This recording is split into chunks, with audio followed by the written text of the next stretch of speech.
whereas cinema, why do we have directors creating their own stories or borrowing ideas from there, where we actually have so many organic. Yeah, we have, you know, such a legacy of literary works that we must tap into. But I do think increasingly people are filming books, novels. So, but I don't know why it hasn't caught on as a trend. I would think it's a much easier route to take than actually put in the effort yourself to write a story. But it's interesting to know that a lot of book rights are now being bought, and people are so I think it's a good time now. It's true. Like I have my friends Ravi Subramania, Mahendra Jakar. Their books have been bought. Their rights have been bought for mine too. One of my books. So yeah, that's a trend that is happening. People are sort of moving. I have a lot of writer friends. Rekha is there. Rekha, both they are like creating such great kind of movies. So thank you very much for coming here. Anyway. No, I also think a lot of our, people don't know how to adapt a lot of our classical literary works. That's the, most often we've ended up making period films around those classics, based on those classics. Contemporary literature is only now being delved into. It's a pity because we have the stories. Yeah. And better written. And a lot of films that have been based on books have been extremely successful. Your first major feature film, that was adapted from a book. Rekha's there. Adapting books is kind of So, how was your experience with that? You must have read the book and as the script. I actually read a translated version of Parinita before I read the script. Or rather, I read the script first and then I read the translated version. And it's interesting because what they did is, even though we were making it as a period film, they adapted it to or within a certain period. So that defined a lot of goings on in the film, which I think was very interesting. Otherwise, I haven't really. I've read a couple of, for example, I read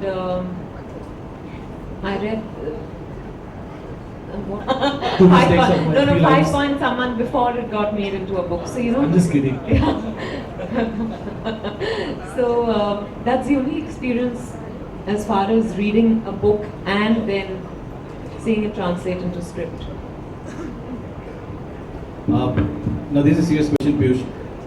When I read the book, I found that you were expressing a lot of empathy for the character which would be taken as the evil incarnate.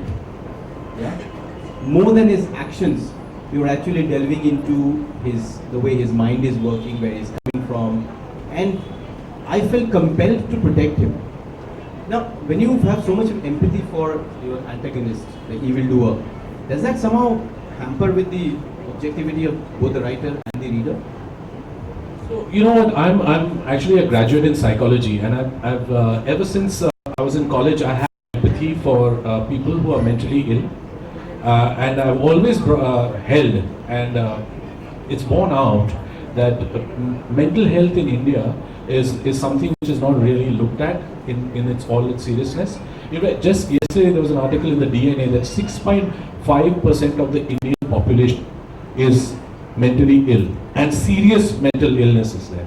Okay, so to me, what happens is and I mentioned that in my afterword, that what happens is when there is some mentally ill person, you kind of in your family, you kind of push that person away, never talk about that person out in the open, and sort of look at it as some blight that has come onto your family, etc. That's our tradition.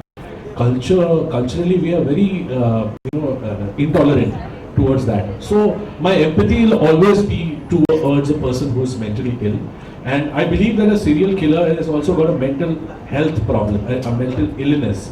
So my question is, where there is a person who is evil, his acts are evil, is it because he is an evil person, or is it because he is ill?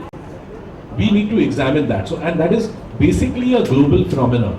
people have been examining it all around the world, whether serial killers are actually bad people or they need our help. So that's the tack that I've taken. Of course, having said all that stuff, I write it inside a thrilling story, but that's like the underlying, take away from the book. Yeah. Vidya, as an actress, if you're given a character which is dark and despicable, I think, I can comfortably say that it's only now that I'm actually willing, maybe I'm ready to delve into my dark side as an actor. So far, if there were scripts where there were characters I was uncomfortable with,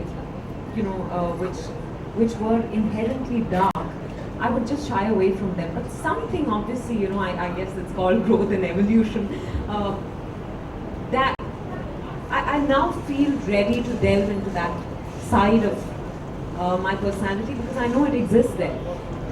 When I'm playing the character, I'm not sure I require that objectivity. I haven't played that kind of dark character so far, so I don't know how, I'll really work within that. But having said that, with every other character, when I'm really playing a character, I'm really invested in her. At that time, I really believe in everything that she does. So I lack objectivity at that time, which I think is fine. there's a hallmark of a good As actor. long as when I come back home, I know that if I'm playing a serial killer, I'm not going to. Yeah. No method in that. Thankfully, hopefully. Piyush, in this particular film, in this particular book, sorry, I'm already talking about the film. You yourself admitted through one of the characters that the genre of serial killing fiction or the idea of a serial killer is not taken very seriously in India, in the Indian context. That they say that we do not have enough instances of serial killing in India, that it's American popular fiction based on either certain incidents which happen. More heinous than my own characters. The point that I was trying to make is that, look, it has just been ignored in this country. People always say, नहीं ये सब हमारे इधर नहीं होता है, वो सब अमेरिका में होता है. अरे इंडिया में भी हो रहा है. आप लोग, nobody is paying attention to it.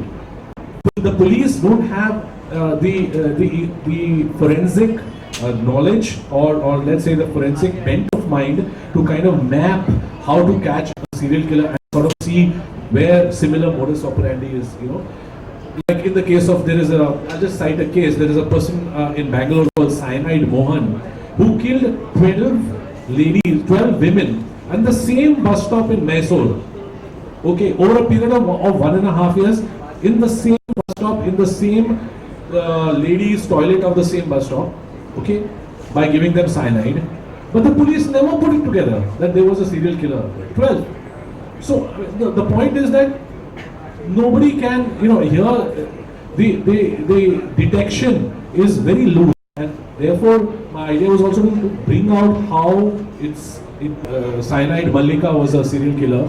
The Gavit sisters, they were who are not mentioned in my book, but there are Gavit sisters in Pune who were serial killers. So there have been a case of a few women, but mostly it's a male domain.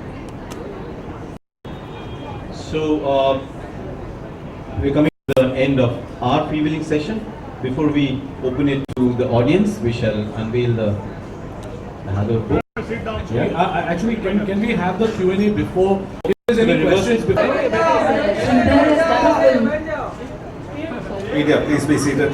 Okay. Did you also study Raman Raghav, who's supposed to be the biggest serial killer? Yeah, I have actually. So There is a film also done by Sri Ram, Yeah, Sridhar Raghavan. Sri Ram actually. Chile. Yeah, he did it's a diploma film which he did long back. Yeah, I saw that. Yeah, I did study that, and so he's the more known serial killer of that thing. And Otto Shankar, and there are a few others, the Beer Man, the Stone Man and stuff like that. They have it. Stone Man is, but mine was like a very unique serial killer. Completely fictional. Yeah, mine was. Created. Okay. One more question. There's a very important reason why I have but I cannot reveal it to you. You'll have to read the book to understand why I've used that title. And it's very important, very important. Thank you for asking. Ravi Subramanian, best-selling author. Mic in the front, please. He would like to ask a question. He's always asked questions. Thank you, Ravi, for joining us this evening. Thank you. Piyush, a couple of questions, quick ones. One, it's a very intriguing cover. And who's the model and what I don't know. made you shoot It was done by the designer in Delhi in conjunction with me. So, It's fabulous. And Thank is you. it a part of the series or is this a standalone book? if it does well, then it will become a series. And No, it's are you standalone. planning to shift genres after this or you can? No, I'm planning to make a movie यार. अभी वो बहुत हो गया. 4 किताब लिख दिया. अभी फिल्म बनाऊंगा उसके बाद next book. But you have a contract with Westland more, right? Yeah, my next book is also there. So I've done that already. So This last line in of the- yours can be expunged from the conversation. Thank you very much. We'll have to wrap up the Q&A. You can catch up 1:1 yeah, later. now with, let's. We're just going to open the book and. We're going to have the unwrapping and unveiling of the covers to present to you. Raakshas India's